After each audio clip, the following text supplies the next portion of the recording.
여러분 안녕히 주무셨습니까? 참 좋은 아침입니다. 우리 2014년 9월 2일 화요일 말씀으로 드린 오늘의 번제 함께 합니다. 계시록 2장 8절부터 11절까지 말씀을 같이 읽습니다. 오늘은 서머나 교회에 보내는 말씀을 함께 나누며 은혜 받기를 원합니다. 8절 시작. 서머나 교회의 사자에게 편지하라.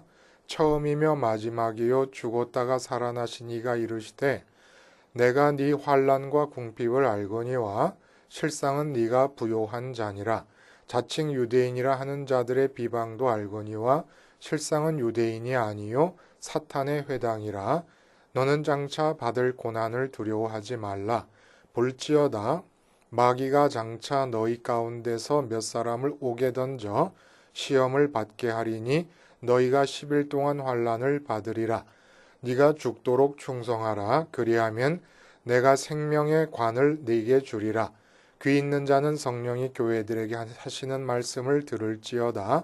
이기는 자는 둘째 사망의 해를 받지 아니하리라.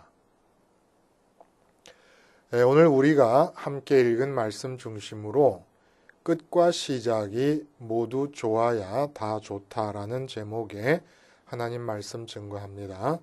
끝과 시작이 모두 좋아야 다 좋다. 여러분, 끝이 좋으면 다 좋다. 우리 이런 말 많이 합니다. 그리고 이 말은 단순히 객관적으로 전해오는 회자되는 말이거나 속담이거나 하는 것이 아니라 우리 자신들도 삶 속에서 이미 다 경험을 하고 있습니다. 아무리 고통이 많고 괴롭더라도 이제까지 지나왔던 과정의 끝인 지금 현재가 기쁨으로 충만한 그런 상황이 되면은 성공이라고 판단될 수 있을 만한 조건이 주어지면은 그 모든 험난했던 과거의 과정들이 다 정당화되고 다 미화되고 다 감사함의 대상이 되어버립니다. 근데 아무리 과정이 좋아도 끝인 지금 상태가 안 좋으면은 과거에 좋았던 것도 다 속았다고 생각을 하는 거예요. 예를 들어서 너무너무 마음에 끌리고 젊은이들 말대로 첫눈에 꽂혀가지고 사랑하고 구애하고 결혼을 했습니다. 근데 결혼 3년 지나니까 세상에 이렇게 같이 살 수 없는 몹쓸 여자가 없는 거예요. 그럼 뭐라고 얘기합니까? 내가 그때는 콩깍지가 씌었다 이렇게 얘기를 합니다. 근데 여자가 별 마음에 들지 않았는데 여자가 계속 쫓아옵니다. 여자가 적극적인 공세를 핍니다. 그래서 할 수 없이 결혼을 했어요. 근데 3년 뒤에 보니까 정말 결혼을 잘했어요. 그럼 어떻게 됩니까? 정말 은혜였어. 감사해.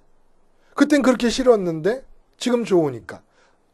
이 지금 제가 말씀드린 내용이 셰익스피어에 의해서 희곡으로 나타났습니다. 그 희곡의 제목이 뭐냐 하면 All is well that ends well. 그러니까 잘 끝난 것이면 다 좋은 것이다. 이런 뜻이죠. 이게 독일어에도 그대로 속담이 있습니다. Ende gut, alles gut.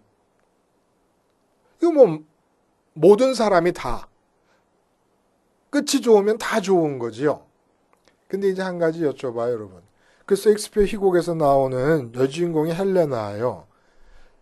헬레나인데 의사의 딸로서 태어나가지고 아버지가 먼저 죽게 되고 하여간 우여곡절 끝에 버틀람이라고 하는 귀족 신분의 남성을 사랑하게 되는데 이 버틀람이라고 하는 사람이 헬레나를 지긋지긋하게 싫어합니다. 근데 아주 지혜롭게 끈질기고 집요하게 사랑을 구애하면서 결국 프랑스 국왕에게 자기의 아버지께 배운 의술을 펼치면서 국왕을 낫게 해갖고 국왕이 국왕의 힘을 빌어서 그 버트람을 자기의 남편으로 삼지만 여전히 싫어합니다. 그래서 버트람이 전쟁으로 나가버립니다. 근데 그 전쟁터에서도 이 지혜를 발휘해가지고 헬레나가 결국은 이러이러한 저러저러한 우여곡절을 만들어가지고 버트람이 자기를 좋아하게 합니다. 자, 그러면 여기서 한번 질문을 해볼게요. 이렇게 버트람이라고 하는 사람이 헬레나 자기 자신을 좋아하게 됐으면 소설은 희곡이나 소설은 거기서 끝낼 수 있어요. 해피엔딩으로. 그럼 그게 끝입니까? 끝이 아니죠. 끝이 아니죠. 끝이 좋으면 다 좋다. 맞아요. 근데 끝이 어딥니까? 여러분 지금 연세가 60이 넘으셔가지고 든든한 연금을 받고 계십니까? 그러면 이제 내 인생이 잘 사라진 겁니까? 그게 끝입니까? 아니죠. 그게 바로 오해라는 거예요. 끝에 대한 오해가 왜 생깁니까? 스티브 잡스가 이 세상을 변혁시킨 창의적인 사람의 대표로 손꼽히고 그 사람 같은 인생을 살지 못해 안달들을 하고 있습니다. 그러면 스티브 잡스가 그렇게 세상을 스마트폰이라고 하는 것으로 개벽을 시켜놓고 죽었으면 그 사람의 인생이 성공한 겁니까? 그 오해라는 거예요. 그게 오해예요. 간디라고 하는 사람을 위인으로 추앙합니다. 그러면 간디의 인생이 성공적으로 끝난 겁니까? 위인의 삶으로 끝난 겁니까? 이게 끝이 아니라는 겁니다. 그럼 왜 우리는 끝을 이렇게 오해하고 있을까요? 이유는 하나예요. 시작을 모르기 때문에 그렇습니다. 시작을 모르니까 끝을 오해하는 거예요. 그 좋은 예가 성경에 나옵니다. 탕자 얘기하나요? 탕자. 우리가 지금 이 얘기를 왜 하고 있습니까? 주님께서 서문학교회에게 당신의 메시지를 전하라는 명령을 내리시면서 당신을 뭐라고 소개하시냐면 처음이며 마지막이요 죽었다가 살아난 이다. 이렇게 당신 자신을 소개하십니다. 그래서 앞에 우리 그 에베소 교회에서도 봤습니다마는 이렇게 일곱 교회에 전달하는 메시지를 전달할 때마다 소개하시는 당신의 모습이 앞장에서 1장 마지막 부분에서 계시되었던 예수님의 모습들이 반복되는데 이 부분 반복되는 예수님의 모습이 각 교회에 보내는 메시지를 이해할 수 있기 위한 키를 담고 있다는 거예요. 그래서 이 처음이자 마지막이다라고 하는 얘기는 주님 자신이 당신 자신을 소개하시면서 하시는 말씀이기도 하지만은 앞장에 보면은 성부 하나님, 아버지 하나님에 대해서도 알파요, 오메가요, 이제도 있고 전에도 있었고 장차 오실 자다 이렇게 소개를 합니다. 그러니까 삼위일체 되신 하나님이 끝이고 시작이라는 거예요. 처음이고 마지막이라는 얘기입니다. 그래서 우리가 지금 이 얘기를 이렇게 하고 있는 거예요. 오늘 서문학교에 주는 메시지의 핵심을 바로 이해하기 위해서. 근데 처음이고 마지막이라고 하는 것, 어느 게 진정한 처음이고 진정한 마지막이냐를 알게 해주는 이야기가 성경 속에 있는데 그게 바로 탕자의 비유라는 겁니다. 탕자의 비유가 왜 올바른 시작과 올바른 끝을 우리에게 알려주는 것이냐. 자, 아버지 집에 있습니다. 아버지 집에서 부족할 것이 없이 지내고 있는데 아직 이 탕자는 자기의 인생을 시작하지 못하고 있다고 생각을 합니다. 그래서 아버지께 졸라서 유산으로 받아야 될 것들을 미리 받아가지고 밖으로 나갑니다. 밖으로 나가서 먼 곳에 가서 정착을 합니다. 그래서 여기서 어떻게 생각하냐면 이제부터 내 인생을 시작한다고 생각합니다. 이게 벌써 오해였다는 거예요. 이 탕자의 진정한 시작은 아버지입니다. 아버지의 집이 자기 인생의 시작이었는데 아버지의 집에 있을 때 자기는 인생을 시작하고 있지 못한다고 생각을 했었고 그래서 나가서 아버지로부터 독립해서 자기 인생을 시작한다고 생각을 했습니다. 그래서 가진 재산을 다 탕진하고 결국 마지막에 돼지우리에서 돼지와 같은 신세가 돼가지고 돼지가 먹는 음식을 탐하게 됩니다. 그때 생각한 것이 뭡니까? 아버지의 집을 생각합니다. 비로소 올바른 시작을 생각하는 거예요. 나의 시작은 이게 아니었다는 거예요. 내가 아버지 집을 나와서 시작한 것이 내 인생이 아니라 내 인생은 본래 아버지 집에서 시작하고 있었구나라는 걸 아는 거예요. 내 인생은 원래 아버지 집에서 금숟가락, 은숟가락 물고 태어났었는데 내가 지금 이 꼴이 되었다라고 하는 얘기입니다. 그리고 나서 아버지 집으로 돌아옵니다. 아버지 집에서 나갔을 때 이 탕자가 생각하는 자기 인생의 끝은 어디였습니까? 돈 많이 벌고 아버지보다 더 큰 부자가 되고 이 세상에서 인정받는 사람이 되는 것이 자기 인생의 끝이었습니다. 근데 그 끝도 오해한 끝이었다는 거예요. 결국 실질적인 이 탕자의 끝이 어디입니까? 아버지 집입니다. 그 아버지 집이 어디예요? 아버지 집으로 비유되는 곳이 어디입니까? 바로 하늘입니다. 하나님이 계신 하늘이에요. 그러니까 우리가 이 요한계시록을 이해할 때 잊지 말아야 될 것은 뭐냐 하면 요한계시록의 모든 내용이 다 하나님으로부터 나오는 거 아닙니까? 근데 그 하나님을 어떻게 소개하고 있냐 하면은 처음이요 마지막이다. 이제도 계시고 전에도 계시고 앞으로 장차 오시리다. 이렇게 소개하십니다. 다시 말해서 하나님과 예수님과 성령님 삼위일체 되신 하나님을 시간과 연관시켜서 그 속성을 드러내주고 계신다는 걸 우리가 염두에 둬야 된다는 거예요. 시간에 대한 이해가 굉장히 중요하다는 겁니다. 요한계시록을 이해할 때. 그러면 시작과 끝이 하나님이시고 주님 자신이라는 게 이게 무슨 얘기입니까? 시간과 공간의 세계 안에는 시작이 또 없고 끝도 없다는 거예요. 참 시작점도 없고 참 끝점도 없다는 얘기입니다. 그러니까 알렉산더 대왕이 끝난 게 아니에요. 유병헌 씨가 죽었습니다. 구원파 2단의 우두머리인 유병헌 씨가 죽었어요. 그러니까 이 세상은 유병헌 씨 자신에 대해서 더 이상 죄를 물어갈 수가 없습니다. 이제 끝난 겁니까? 아니라는 거예요. 시간과 공간 안에서는 시작도 끝도 없습니다. 시간과 공간 바깥쪽에 탕자의 아버지의 집이 시작이었고 아버지의 집이 끝인 것처럼 탕자가 아버지 집을 나와가지고 자기 인생의 시작점을 설정하고 끝점을 설정해도 그게 가짜 시작점이고 가짜 끝점이었던 것처럼 시간과 공간의 세계 안에서는 우리의 시작도 우리의 끝도 없다는 얘기예요. 그래서 이제도 계시고 전에도 계시고 앞으로 장차 오실 이신 삼위일체 하나님께서 시간과 공간 바깥에 계시면서 우리의 시작점과 끝점을 이루어주고 계신다는 얘기입니다. 이 얘기는 무슨 얘기냐면 탕자 얘기로 돌아가면 여러분 이렇게 설명할 수 있습니다. 시간과 공간 안에서 내 인생의 시작을 보고 내 인생의 끝을 보는 그 모든 과정이 다 탕자가 집을 나가서 집으로 돌아올 때까지의 과정이고 이 과정은 누구에 의해서 지배되고 있습니까? 사탄에 의해서 지배되고 있는 겁니다.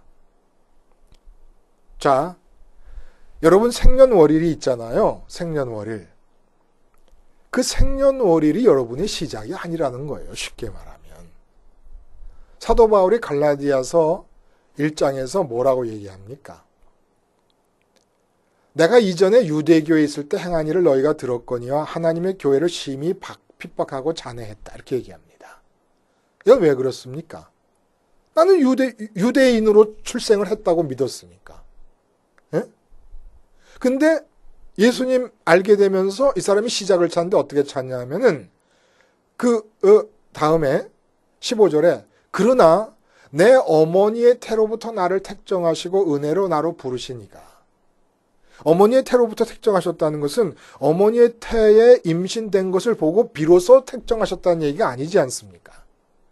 에베소서에 가보면 또 뭐라고 얘기합니까? 사도 바울이 창조 전에 우리를 은혜 가운데 예정하셨다 그럽니다. 시작을 찾은 거예요. 시작을. 그리고 갈라디아서도 이렇게 자기 출생 이전에 하나님께서 택정하시고 주님께서 택정하셨다는 시작을 보고 시간과 공간 세계 바깥에서 자기 시작을 찾은 다음에 자기 사역의 시작을 또 어떻게 찾습니까? 뭐라 그러냐면 또 나보다 먼저 사도된 자들을 만나려고 예루살렘으로 가지 아니하고 오직 아라비아로 갔다가 다시 다메섹으로 돌아왔느니라. 무슨 얘기입니까? 나보다 먼저 사도된 자들을 만나려고 예루살렘으로 가서 그들을 만남으로써 그들이 나를 이방의 사도로 세운 게 아니다. 내가 사도로서의 사역이 시작된 것도 시간과 공간 바깥에 있는 주님으로부터 시작하는 것이다. 이 얘기를 하는 겁니다. 그러니까 오늘 유대인들을 사단의 회라 그래요. 사단의 회. 자칭 유대인들을 사단의 회라. 그 왜 이들이 유대인이 아니라는 얘기가 아니에요. 혈육상 유대인들이에요. 서문학교회에 예루살렘에 유대인들이 많이 와서 살고 있었습니다. 그래서 기독교인들을 특별히 박해한 거예요. 그래서 서문학교회에는 유대인들의 박해와 더불어 로마의 박해가 함께 겹쳤기 때문에 더더욱이 환난과 핍박이 컸어. 궁핍했다 그러잖아요. 경제적인 활동조차도 다 막혀버린 겁니다. 이 핍박이 너무 크기 때문에. 그리고 가는 곳마다 유대인들이 상권을 장악하고 있지 않았습니까? 그 옛날에도 마찬가지였을 거예요. 어쨌든 그러한 핍박 가운데 경제적으로도 핍박을 당하면서 궁핍한 상태까지 몰렸다는 거예요. 근데 이 유대인들이 사단의 회라는 거예요. 왜 이런 말씀을 하십니까? 왜 사단의 회가 됩니까? 유대인들의 자기 아이덴티티의 시작점이 어디입니까? 아브라함이에요. 아브라함이 누굽니까? 시간과 공간 안에 있는 존재입니다. 그래서 아브라함의 육체로부터 혈육상 그 자손이 되는 육체로부터 태어난 자기들이 진정한 선민이라고 생각을 하면서 이들이 아직 메시아를 기다리고 있는데 메시아에 대한 대망도 무엇이 문제입니까?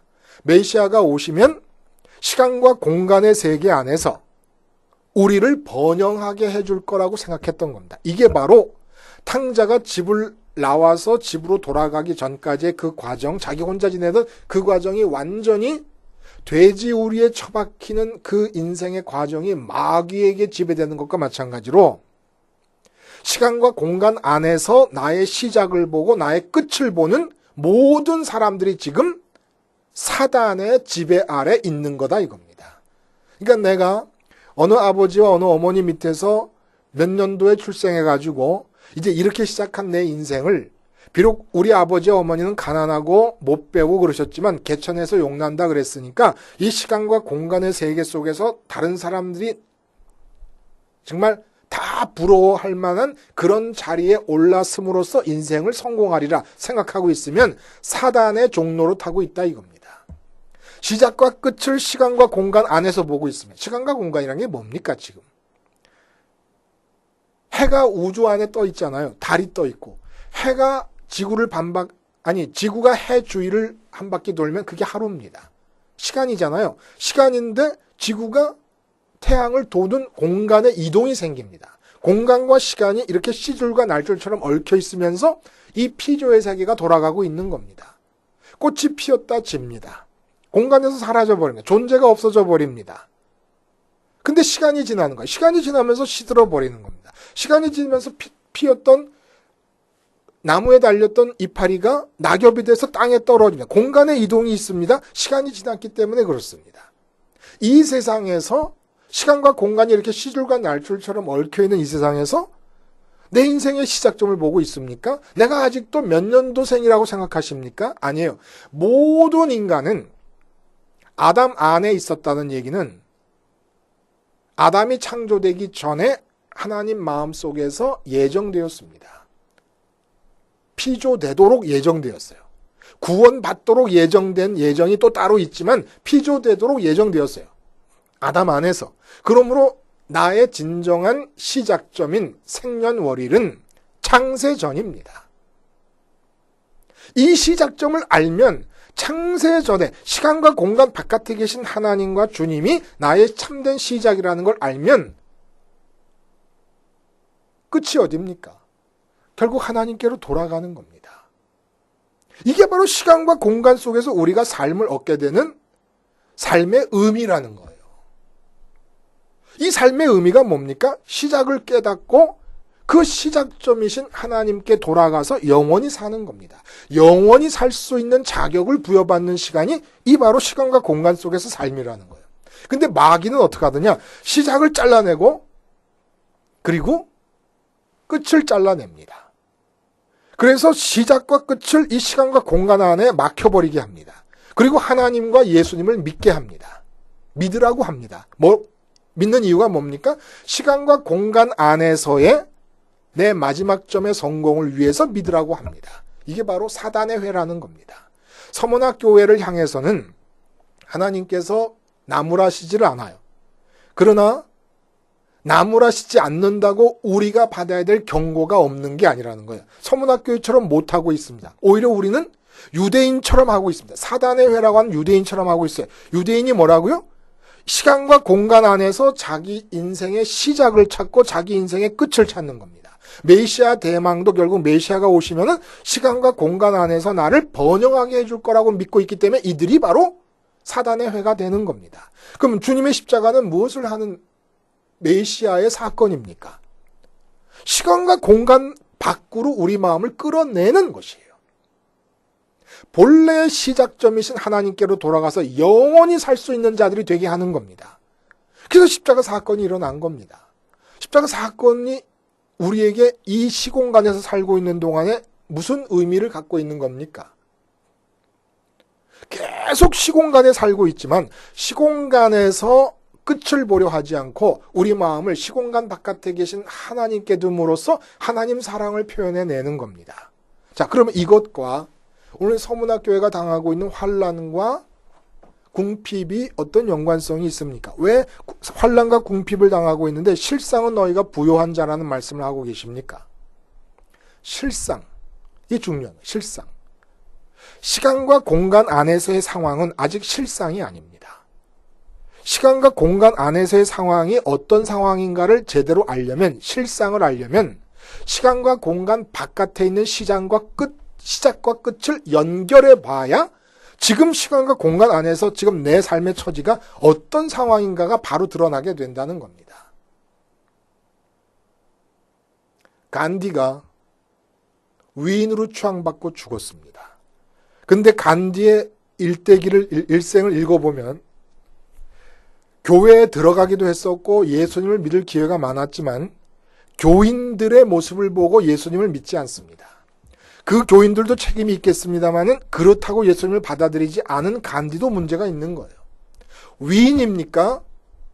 끝나지 않았어요. 간디의 삶의 실상이 아직 드러나지 않았습니다. 예수님 앞에 가야 끝이 나는 겁니다. 그 끝이 드러나는 거예요. 어떠한 삶을 살았는가가 드러나는 겁니다. 예수님 없이 시간과 공간 안에서 의를 추구했다는 것은 유대인과 다를 바가 없습니다. 좀 험악한 얘기입니까? 숭고한 삶을 산 간디에 대해서 자생한 의를 하나님은 요구하지 않습니다. 인간 내부에서 자생한 의를 요구하시는 게 아니에요. 하나님이 원하시는 의는 시간과 공간 안에서 우리의 마음이 밖으로 나가는 겁니다. 밖에 계신 하나님을 찾는 거예요. 시간과 공간의 세계를 이기는 겁니다. 시간과 공간의 세계 속에서 우리 마음을 잡아끌려고 하는 유혹이 얼마나 강하고 잡아끌려는 가치가 얼마나 강하게 작용을 합니까? 근데 그걸 이기고 마음을 밖에 두는 겁니다. 근데 서문학교의 상황이 어땠습니까? 경제적으로도 핍절했어요. 경제적인 활동이 자유롭지 못했습니다. 환란이 끊임이 없습니다. 그러면 시간과 공간 안에서 그들의 마음을 채울 수 있는 것들을 다 빼앗기고 있습니다. 다 빼앗기고 있어요. 근데 그 비어있는 마음대로는 못 살아요. 마음에 채울 것이 없는 상태가 지옥입니다.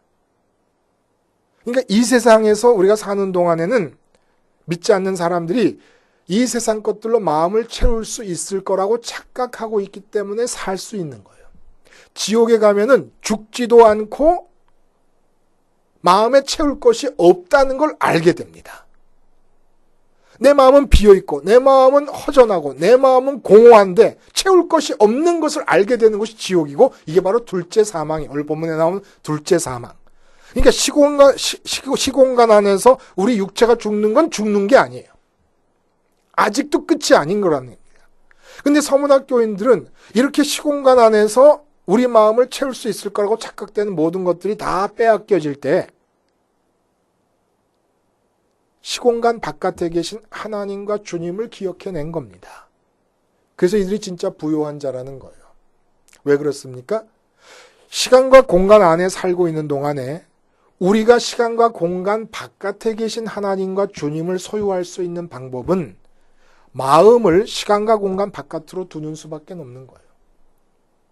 근데 이들이 다 뺏기고 그러는 가운데 아무것도 세상에서 내 마음을 채우기 위해 가지고 쥘 수 있는 게 없는 상황에서 하나님을 쥘니다.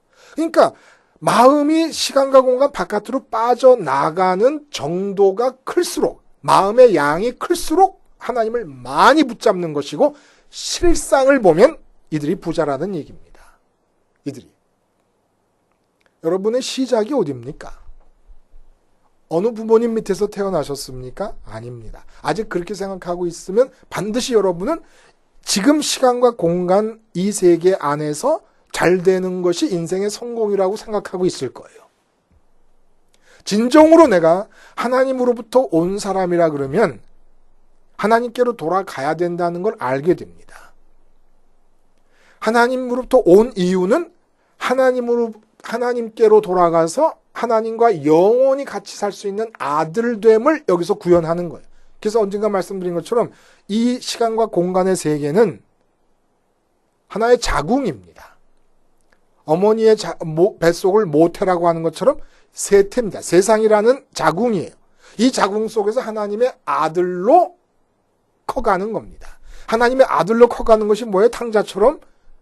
탕자에게서 일어난 일처럼 아버지의 집에서만 참 기쁨과 평강과 행복이 있다는 것을 알게 되는 것.